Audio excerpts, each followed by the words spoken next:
Hi kids, how are you today? See, now that's what she wants to be.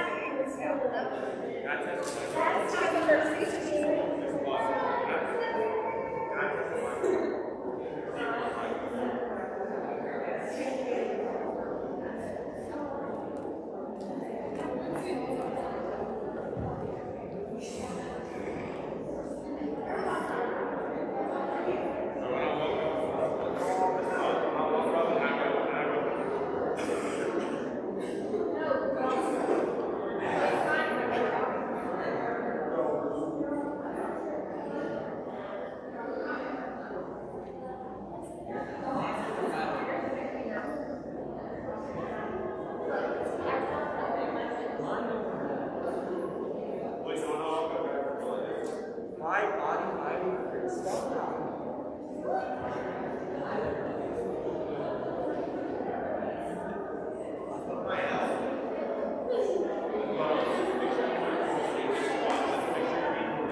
Trenton, let them please come down from the top.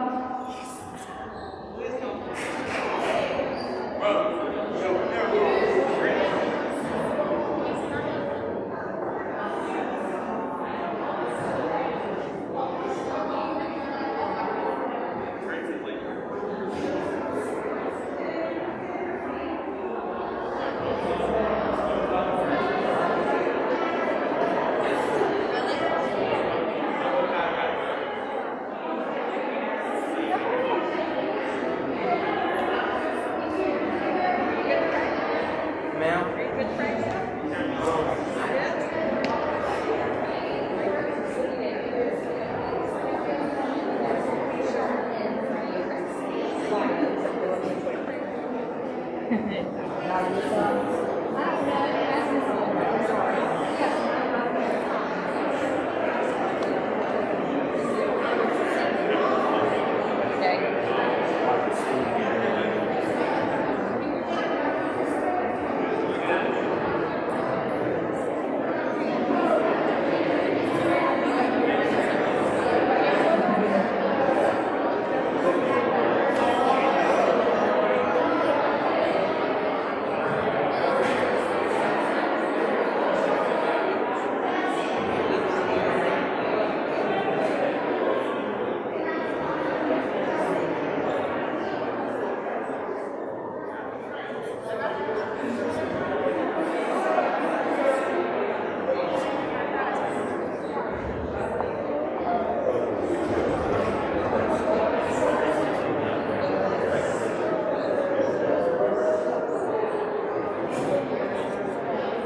I need to right here.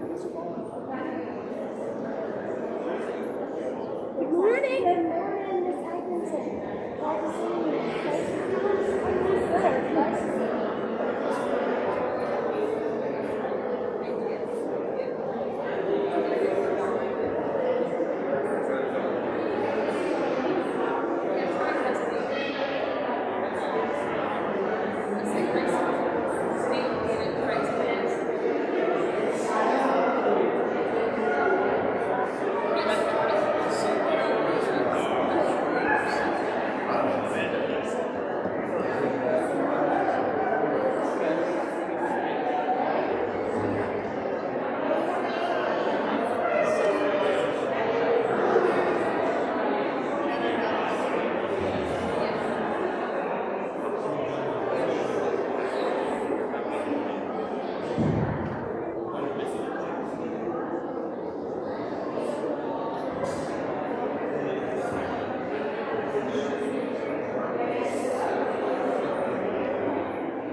us this morning as you'll hear your sons and daughters deliver their 8th grade speeches.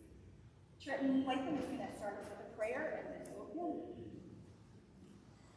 Good morning. Please bow your heads. Dear Lord, thank you for this great day you have created for us.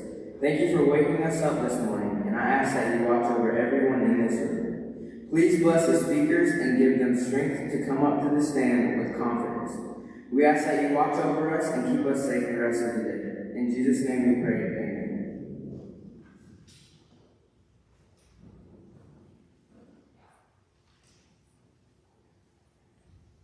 Please welcome our first speaker, Bennett here.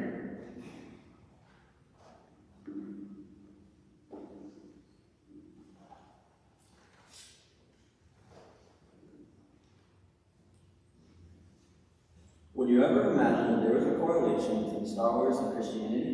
If you think about it, there's a common theme of good versus evil throughout each. In The Empire Strikes Back, Yoda says, "Once you start on the dark path, forever will dominate your destiny." Repeatedly in both the Holy Bible and Star Wars, the idea of the dark side is examined. In The Force Awakens, the bad guys know that the First Order arises and the Rebel Alliance has to find their savior, Luke Skywalker. They think he's the only person who can save them from this First Order led by Sith Lord Kylo Ren, who is wreaking havoc on the galaxy. Similar to in the Bible, when Satan is fighting God and whenever Jesus is sent to earth to be a savior to the people. Another link between Star Wars and Christianity is the idea of always trying to do what is right. The Jedi, who represent Christians, take caution with Bible statements because they don't want to make rash decisions and act out because of their emotions. They want to help others, not themselves. The Sith, on the other hand, use anger and aggression to become more powerful, like Satan. They also use any means necessary to get what they want, which leads to making poor decisions. And they act too harshly, which makes them get caught off guard by a Jedi who is focused and calm. Satan was once a highly praised angel, but he began to lust for power. Very similarly, Anakin Skywalker was once a highly praised Jedi who lusted for power and turned to the dark side. Notice how in both Star Wars and the Holy Bible you find highly respected people who turn. In Christianity, you're on the light side. You follow strict commandments and want to serve God and others, not yourself. Non-believers, or the dark side, seek earthly things that won't matter when you're in heaven. They would rather have a fun time here rather than be set up for eternity in heaven. Since they seek power and control over their own lives, they will end up spending eternity in hell. We have to fight urges such as lust, jealousy, and temptation as they lead to the dark side of Star Wars and Christianity. They lead to not being Christ-like as the Bible says we should. The Force is another aspect of Star Wars that parallels Christianity. May the Force be with you, parallels may the Lord be with you. The Force is what they practice since there is no religion in the Star Wars universe.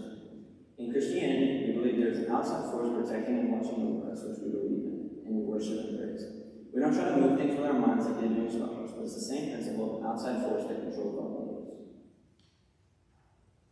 In Star Wars, only certain people can use the Force. They have to have a high enough metachlorian count in their blood, so a sense of morality.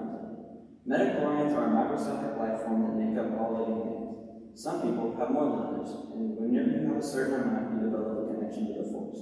The more there are, the stronger your connection is. The motive to do good things with the Force makes you a Jedi. This is referred to as the light side of the Force.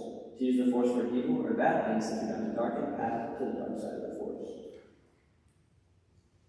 There is also an idea from a Star Wars movie where Luke is the last rebel standing. His only hope is to destroy the Death Star by shooting a missile down a small windy path. He must ignore Darth Vader chasing him while trying to shoot the missile, and he gives it all his focus and gets it where he needs to go.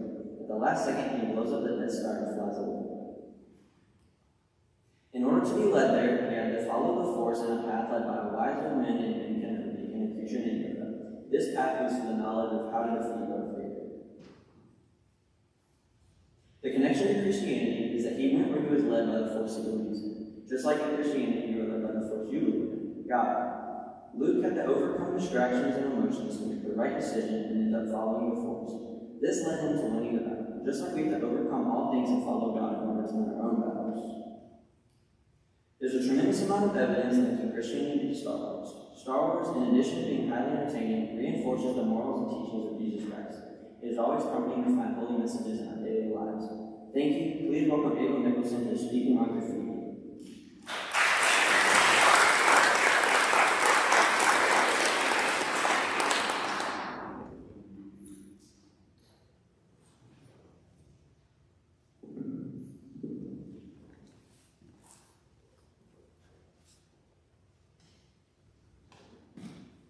Graffiti is the art of writing or painting on a public property. Graffiti is typically thought of as a crime, but can graffiti be a way for people to communicate or be heard? Today I will share the history of graffiti, the stigma of graffiti artists, and how graffiti is viewed by law enforcement. First of all, what is graffiti? Graffiti is usually unauthorized writing or drawing on a public surface. In 1965, one of the first known graffiti artists was a 12-year-old troublemaker housed at Philadelphia's Youth Development Center. His name was McCray, also known as Cornbread. McCray was born in 1953 and raised in Jerusalem, a neighborhood north of Philadelphia. McCray loved in cornbread, hence his nickname. His love for cornbread was shown when he would not stop asking the variety he cooks to make the cornmeal quick bread that he grew up eating with his grandma, so the cooks gave him the name Cornbread and its stuck. Cornbread was not like other young boys at the center. Cornbread did not want to be involved in drug use and gang violence that ran rampant at YDC. To pass time, Cornbread would practice writing his new nickname all over the facility walls, which until then had been covered exclusively with gang names and symbols. Upon Cornbread's release, he doubled down his work and started in juvenile detention. He searched day and night on the streets of Philadelphia to look for fresh spots to tag. Tagging is the act of writing a graffiti name on street walls, metal shutters, or any other surface with spray paint, markers, chalk, or any other commonly used product. Your graffiti name or street name is known as something that you were interested in, and then the street number that you lived on. Cornbread even started joining forces with friends and featured graffiti legends like Cool Earl and Cool Clifton Kid to tag city walls. Cornbread opened the door for many graffiti artists all over the world. Associated with drugs, gang violence, and crime, graffiti lines today alleyways and streets, making them menacing and threatening. Graffiti has a history of violence and drugs, and the artists are perceived as bad people. Graffiti has now become a form of self-expression, often carrying a message or spirited statement, and is now recognized as a form of art. The stigma surrounding graffiti and graffiti artists has changed a lot over the years. In the early 1970s, graffiti was known as a crime, and if it was spotted, it was removed right away. If you were an artist in this time, you were perceived as a gang member or criminal. But nowadays, graffiti is a form of art and self-expression. Graffiti is still illegal in most cities, but some building owners are allowing it to be on the outside of their business walls. Graffiti straddles the line of pure art or vandalism. To law enforcement, graffiti identifies territorial boundaries, gang members, and communicates threats to rival gangs.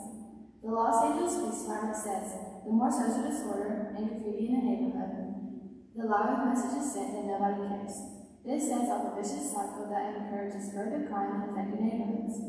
Most vandals are young people from grade school age to young adults who damage property for reasons of boredom, anger, or revenge. Others vandalize to show defiance to rules, laws, and authority, or to draw attention to the cause. Graffiti is often the first sign that gangs are taking over a neighborhood. Gangs use graffiti as a street telegraph, sending messages about turf and advertising their exploits. Each year, communities spend millions of dollars cleaning up graffiti. Communities can also adopt a zero-tolerance policy against graffiti. According to law enforcement, they see graffiti as a way for gang members to communicate with rival gangs. When they see graffiti, they see drugs, gangs, and violence. Since big, bright, bold, and beautiful murals have started popping up in cities and towns more often, many people have started taking a liking to these art illustrations, with street art murals becoming a popular background for candid Instagram pictures. The traditional preconception of graffiti and artists was associated with gangs and messages that were sent to communicate with other gangs.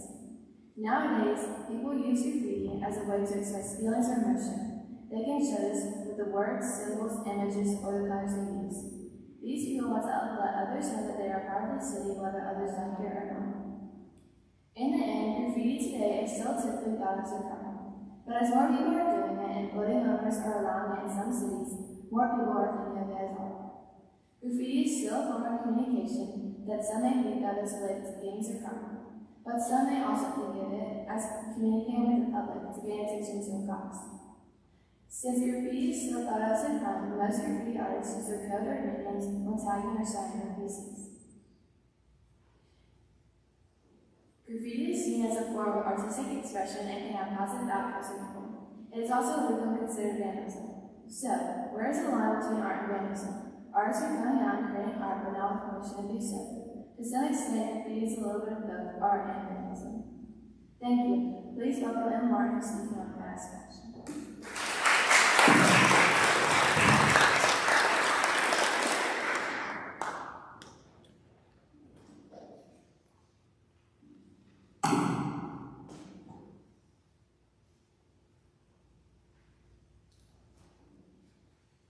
Fast fashion is hurting our earth, and we as consumers need to become more aware.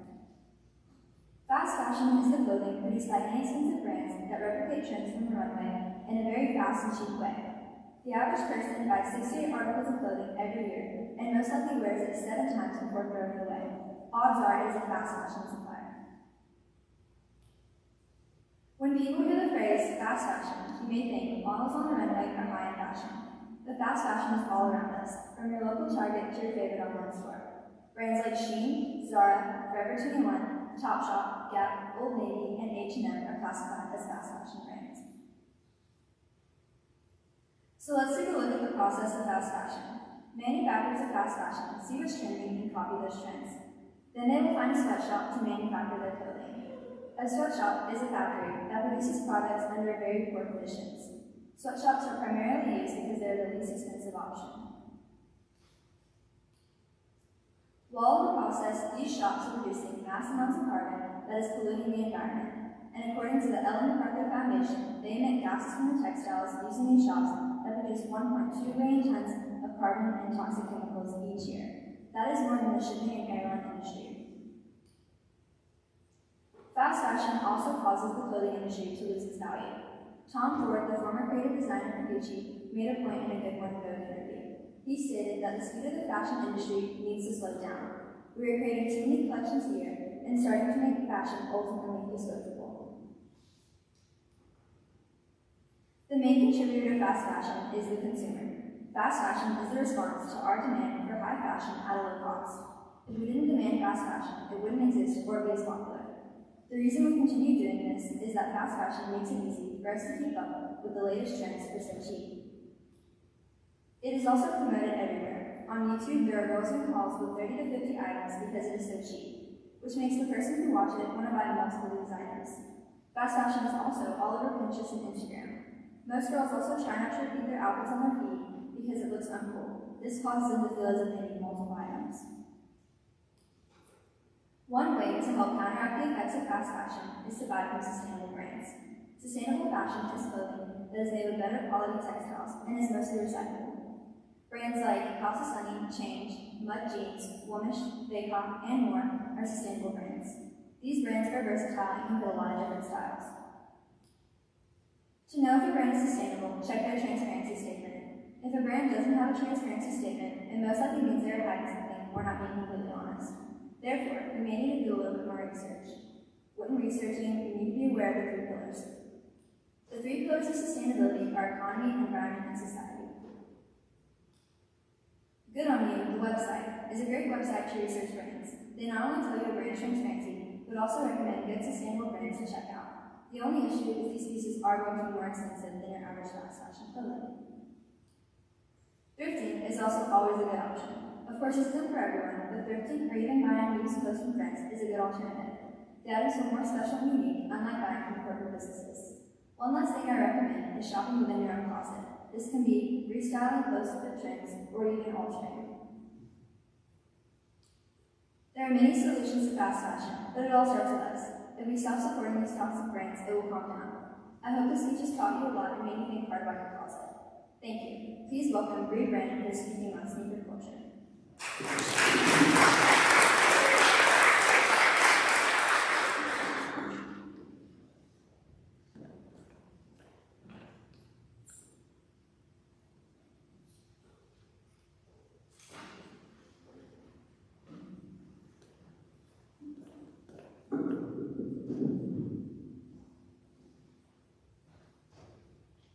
Have you ever heard of a sneakerhead? Sneakerheads are people who collect and trade shoes as a hobby. The rise of this culture has affected the world of athletics and fashion through brands such as Converse and Nike. To better understand sneakerheads, first you must know a little about the history of sneakers in the United States. The popularity of sneakers in the United States can be traced back to the Converse shoe company, which began in Massachusetts in 1917. Converse sneakers were not created for any specific sport, but Converse looked to succeed by developing relationships with athletes and consumers. It helped other future shoe brands like Nike, Adidas, Reeboks, and one Shaq's Kobe. Converse's most well-known shoe is named after Chuck Taylor, who played professional basketball. His signature has been on the side of Chuck Taylor All-Stars ever since 1921. Converse sneakers revolutionized basketball, and in turn, basketball inspired the rise of sneaker culture. In the year 1984, before basketball phenom Michael Jordan became a rookie, Nike wanted him to sign an endorsement contract with them, but at the time he had already had a deal with Adidas. Being sponsored by Adidas was one of Jordan's biggest goals. He was not the only big NBA player who had an endorsement deal with Adidas. Players like Magic Johnson, Larry Bird, and Mark Aguirre also had contracts with the shoe company.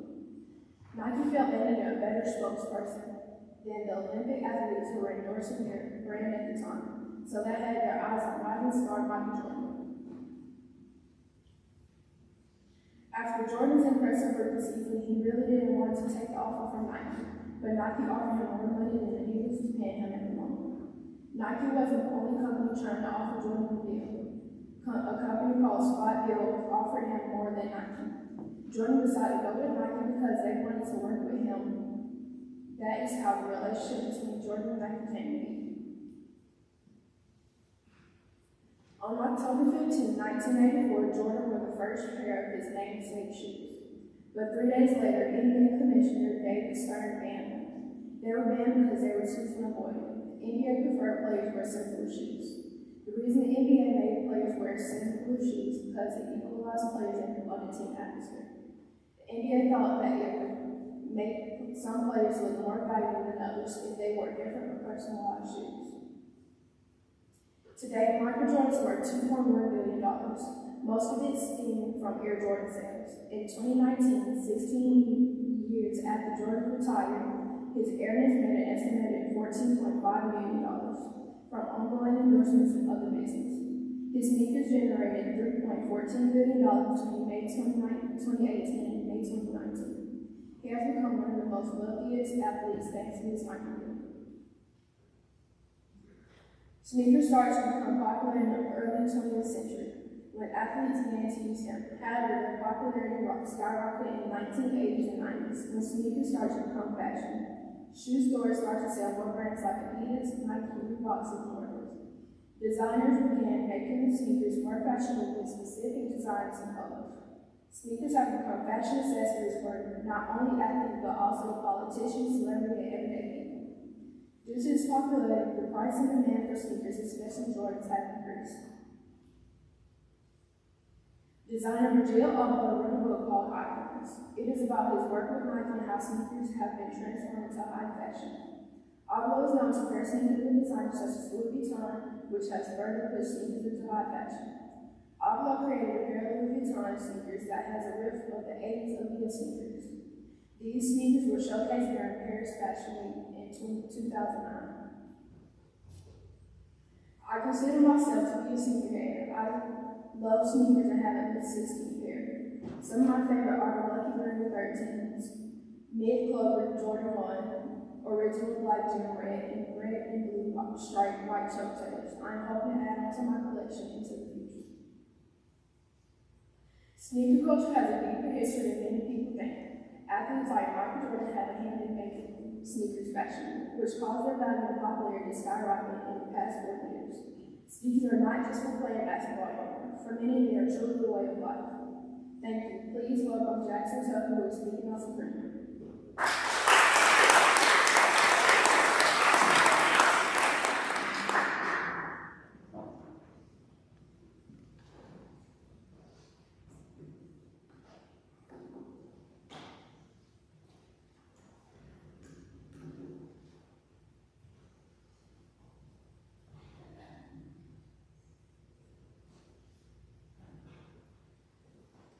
Some of you may know what Supreme is, but if you don't, after today, you should be pretty familiar with the cultural phenomenon that is the Supreme brand.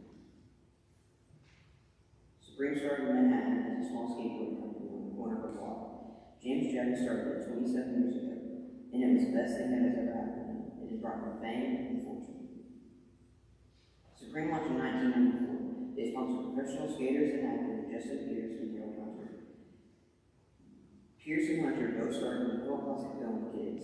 It was a big influence for people to start skating, especially in Manhattan. It brought more and more people to the Supreme brand because when people portrayed skater style clothes, and people loved the way that it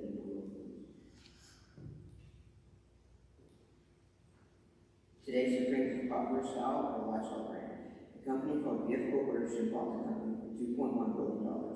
People love their items, and people who collect Supreme have been coined the name Hypebeast. Some people even go to conventions to buy or sell the Supreme brand. The price of stickers can range from $5 to $100. It depends on the rarity and what year the sticker came out. Extreme collectors will pay $30,000 each convention. After the skate culture exploded, Supreme and many other skating brands grew in popularity. People loved the logo and how the items felt and worked. Once it blew up, James Jackson started to make more than skateboards and clothes. He started to make swimsuits, floaties, and even in branded with popular companies Nike, Louis Vuitton, and Gucci. In 2020, James even did a custom Oreo pages red and white. The brand Supreme has been very firm in this world, but they don't have a lot of stores. They only have stores in select places. There's one in Japan, New York, San Francisco, England, Paris, and only 7 other locations. There are product drops. There are when new items come to the shop or online store. On drop day, the items are cheaper, but once they sell in seconds, that's when the price goes up. People want the new items, and some people will pay a lot of money to get what they want. There are these things that have been blowing up on Twitter, Instagram, and Facebook. They're mystery boxes. You can buy one for $1,000 and get $2 items, or you can pay $100 and get $25,000 worth of items. It was a go big or go home type of deal. And some of the boxes carried a really rare item that was a $30,000 Supreme hoodie. It was another way that the business grew because people were buying the Supreme brand to put in the boxes. Supreme can be a hard thing to get your hands on. With the cool app called StockX, you can get your favorite items with no problem. StockX is a resident website you can buy or sell items off. It works like a stock market. The prices go up depending on the item. There's also a bidding aspect on the website where you can make offers and the offers will be overdone by another person. Personally, I use the app StockX to buy Supreme items. It is very easy to navigate. They have a section for shoes, collectibles, and streetwear. There's a search bar where you can use the most common command words like Supreme hoodie. There will be hundreds of options to choose from. You can also click a tab and show you everything that they have Supreme. They also have different items like Nike, Big, and Adidas. In conclusion, Supreme has made it very far in the business world, has influenced many people to like streetwear, and hopefully today I influence you to check out the Supreme brand. Thank you, and please welcome Vincent Atkinson for speaking on investing.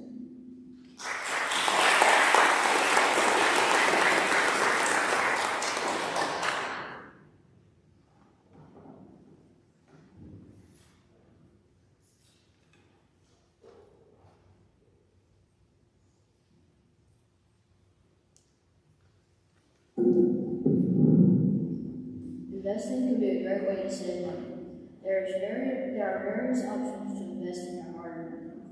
Investing in stocks and cryptocurrency are two of the most popular ways to start investing at a young age. Stocks are shares of the company that you own and continue to produce income as the company grows.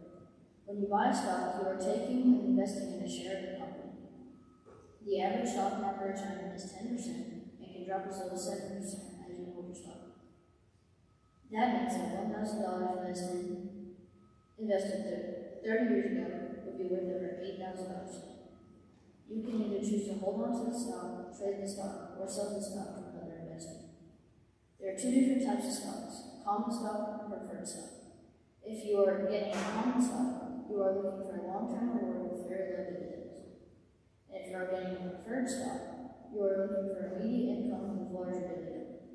A dividend is the money that you get paid regularly while you hold your stock. If you are looking for a common stock, you are more likely to be trying to reach a goal, like retirement or saving for college. According to NerdWallet, the definition of a cryptocurrency is a form of payment that can be exchanged online for goods and services. There are many different types of cryptocurrencies out there. Bitcoin and Ethereum currency. The cryptocurrency that has made the most money is in fact Bitcoin, and is also most used. The reason why people use it is that it offers lower bidding prices than the other options for cryptocurrencies.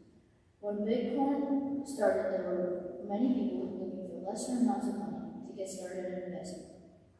And and get negative reviews, which then proceeded to all the big name companies jumping in with them. That is how Bitcoin has become as wealthy as it is today. It allows the miners, or the people who put in bids for Bitcoin, to attempt to grow their account to get up to 1 Bitcoin. 1 Bitcoin is equal to about $55,245 and will continue to increase in amount. Ethereum is not far behind though with its cryptocurrency. It is run with a cryptographic token called Ether, which is considered a vehicle to move around the site. It allows you to make investments and run its applications. In my opinion, I believe that it would be more beneficial to invest in stocks from an up-and-coming business than to invest in cryptocurrencies. The risk of investing in Bitcoin or Ethereum is too high for the reward that you can take in. If you have enough money to put in a good investment into a big company, that will serve you better than any type of cryptocurrency. For example, my cousin's roommate had invested $75,000 in Tesla about 10 years ago, and today that would be worth over $1 million. If you invest and take a risk in a company, they have a better chance of consistently progressing without as many ups and downs. In conclusion, investing is a great way to increase your personal wealth. Even though there are a lot of risks in investing in stocks and cryptocurrencies, if you are smart with your money, then you can assure yourself a more financially comfortable future. Thank you. Please welcome Chapman Dykes who is speaking on Scholar.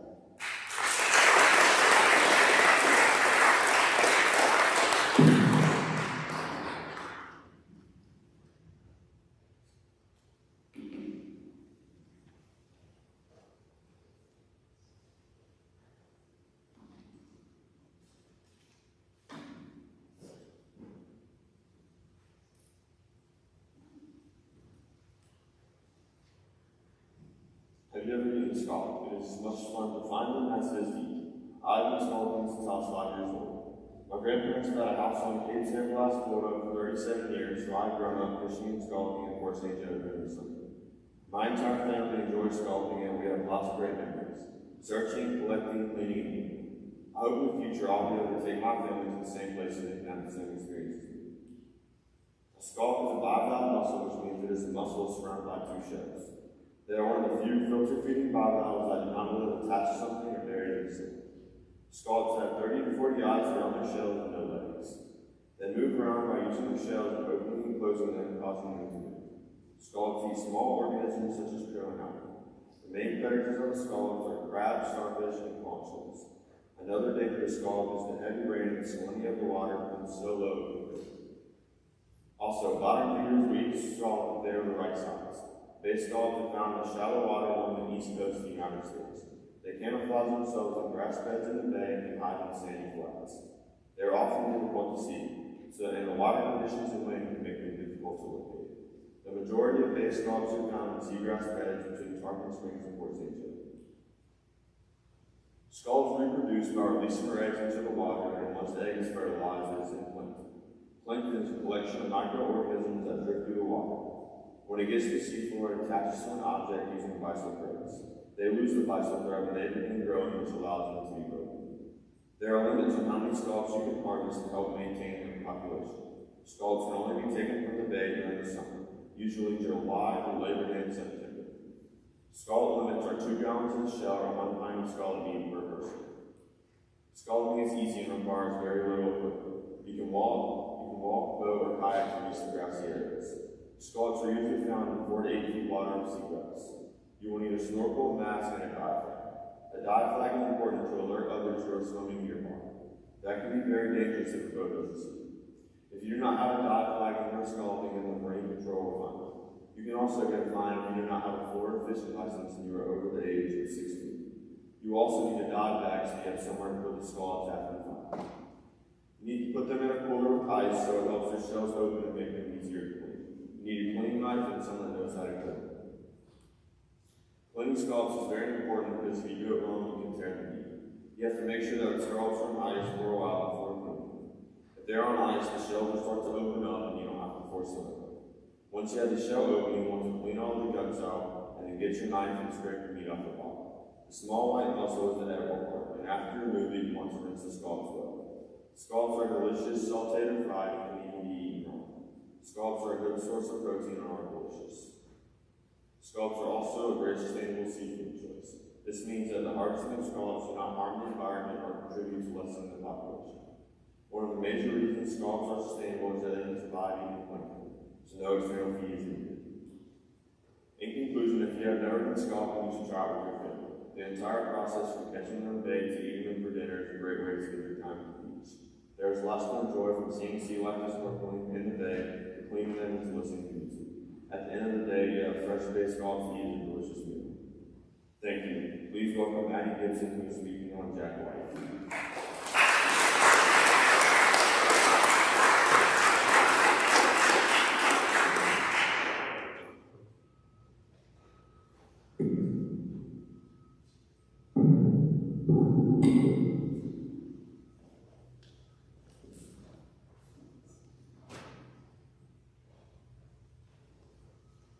Jack White is known for creating a single band, the White Stripes. The White Stripes was a rock band that included Jack and his former wife, Meg White.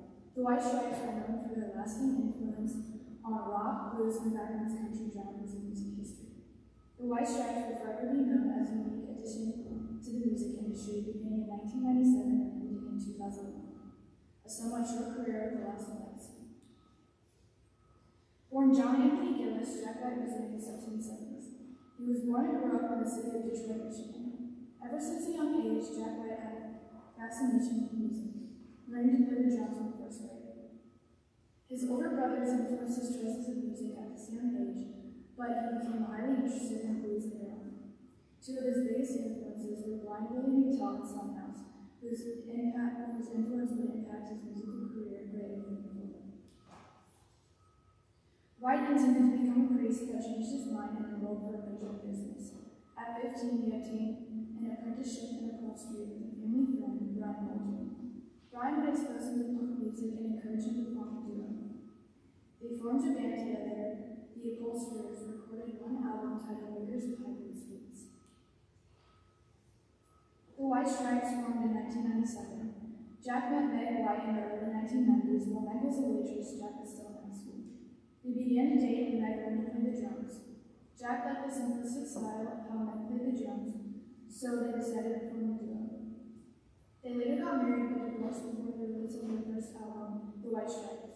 They decided to present Meg as Jack's big sister to avoid questions about the divorce.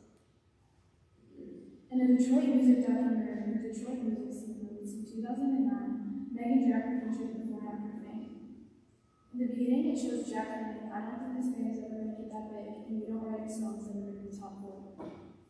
In 2004, their song Second Nation Army on their fourth studio album, Elephant, won a Grammy Award for Best Rock Song and emerged as a sporting and protest anthem all across the world. The band's signature aesthetic that can be easily recognized as red, white, and black came to be after Meg saw a bag of red and white candy at the store. Jack suggested the design should be put on the front of her drum set, therefore creating the band's signature look. In the 14 years the band was together, they released a total of 24 albums and 28 singles. In 2011, the band split, claiming they wanted to preserve what was already special about it. Another reason could be because of Meg's acute anxiety that she suffered from while touring and doing interviews. This band will forever have a long-lasting legacy in the world of music and be known for their unique sound and techniques in portraying music. It Might Get Loud, a documentary released in 2009, is a film about three electric guitar icons, Jimmy Page, Led Zeppelin, The Edge, U2, and Jack White. This film takes you along the journey of their careers and how electric guitar changed their life. This film is very important to portraying Jack's career because it displays his unique sound that is put out in the White Stripes. In the very beginning of the documentary, it shows him making a guitar out of a piece of wood, some nails, a wire, a glass Coke bottle, and a guitar effects pedal. When he strums it on string, it sounds exactly the same as a normal electric guitar would. Jack says multiple times throughout the film that when he plays this instrument, he wants it to be a struggle, so he uses guitars with bent necks instead of tuned strings. His harsh sliding and the end of the guitar is a trademark of the White Stripes sound. He found ways of expressing his emotion at the moment into his music and guitar playing. The blues was his foundation for music, and then the added harsh rock sounds were there to make it exaggerated and hide the fact that the blues was really what he was playing. He says in the documentary that the they might conceal the blues music with this new distorted kind of sound, because no one would listen to a white girl trying to do that kind of music. He focused a lot on the airiness of the blues singers' voices and felt they had a sense of despair, sadness, and anger from the Great Depression that was taking place at the time. This shows how deep music can be without you realizing. If you heard a song by the White Stripes, you'd probably just think, oh, it's another rock song. But if you really listen to it, you can hear the angst in his voice and the folk blues beating on. Their music injects way of expressing anger, sadness, anxiousness, and sadness, and many other emotions through his guitar playing and loud voice will forever be known as the White Stripes. That concludes Jack White and his background life, how the White Stripes came to be and what they stood for, and how they impacted the world of music, specifically in blues, rock, folk, and backwoods country. The White Stripes will always mean so much to me. If I've learned one thing from their story, is to always push your limits and reach your goal and never take the easy route, because it comes back home in the end. The White Stripes will always be an important addition to the realm of music. Thank you. Please welcome Mercer Hudson, who is speaking on I Am Judah.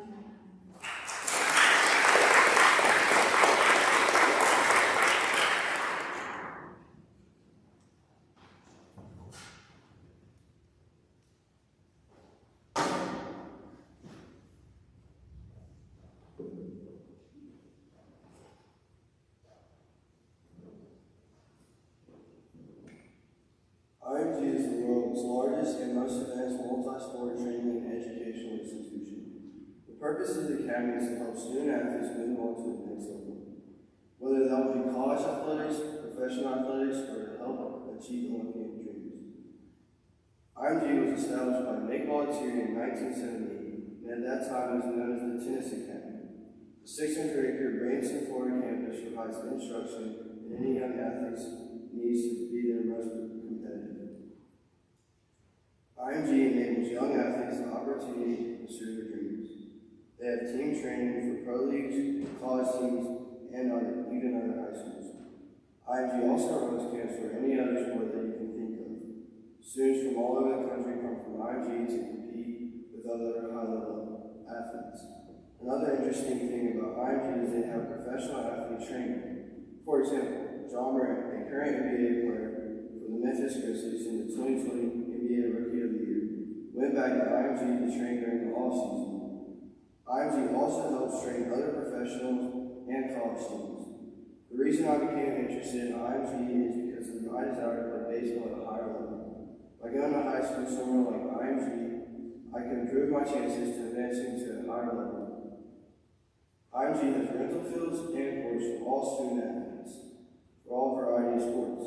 IMG has 6 baseball stadiums, 59 tennis courts, 20+ soccer fields, and 3 football fields. You can even rent the football facility. They also provide showcases at IMG for your school. They get scouts from many colleges and pro leagues to come and watch your tournament. IMG offers full-time and part-time enrollment for student athletes. If you choose to enroll full-time, IMG focuses on academic growth, athletic improvement, character development, and social responsibility as a part of their boarding school program. IMG has a prestigious history that combines elite athletic training with unparalleled college placement. The campus environment is both supportive and challenging.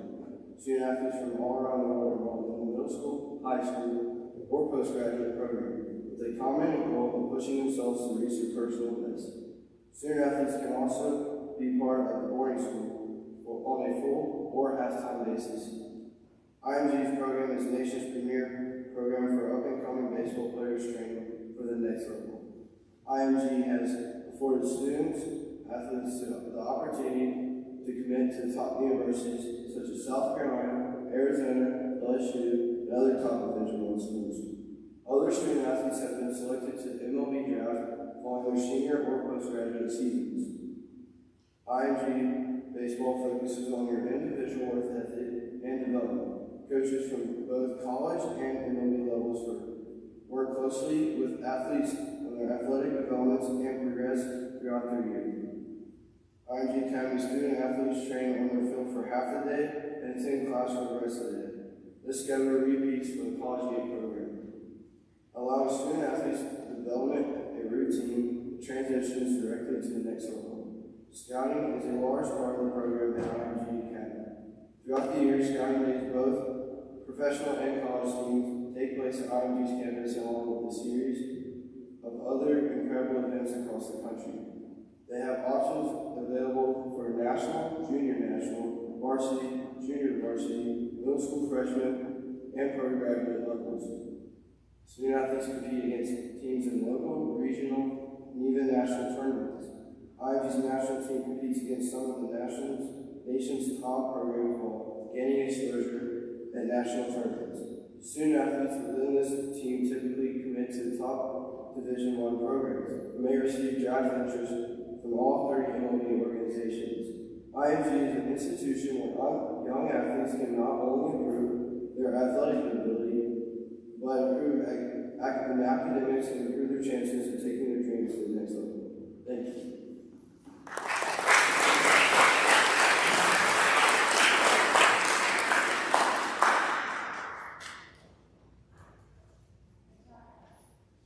Thank you very much. That concludes our speeches for the day. 8th grade, y'all can head back to class. Parents, y'all are welcome to come visit and take photos if you would like to. Good job, guys.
I got a picture of all of them up there and a group picture, and I'll send them out to y'all. Like when you're welcome. Let me move this. Oh, I'm sorry.